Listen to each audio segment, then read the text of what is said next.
what would you do if you were a general manager? Mitch Marner doesn't have a contract. Neither does John Tavares. Do you bring one back? Do you bring both back? Do you let them both go? Like, what would you be thinking in mid-April? The Leafs are out in the first round in 6 or 7 games. What would you be thinking?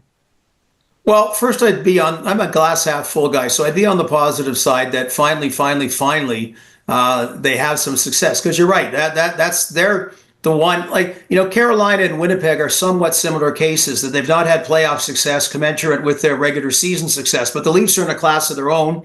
I mean, it could affect the Tavares situation. I mean, Mitch Marner's a guy you're not going to want to give up. Brendan Shanahan was at, I'm talking now, what would it be? When was COVID? 2020. So 2020, I was at a function with Brendan Shanahan. That actually was all the milk guys. Must have gone well because they advertise now on the sweater. So anyways, there's like 1,000 people at the Royal York or whatever. And someone asked that question about yet another disappointing playoff exit. And he goes, well, I know this isn't the sexy answer. I know it's not what you want to hear, but you have to believe in the process and do it again. Well, last year, it was very different. Sheldon Keefe paid a price. Keith Pelly's there, and even Brendan Shanahan acknowledged we can't keep having this happen.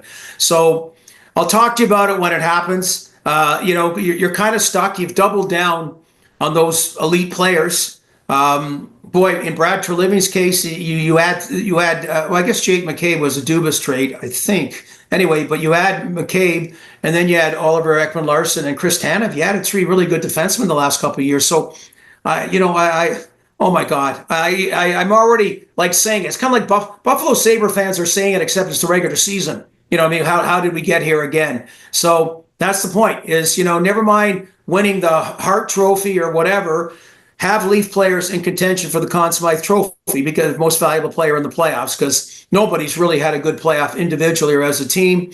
And I'm going to keep my optimism for another year. God help me.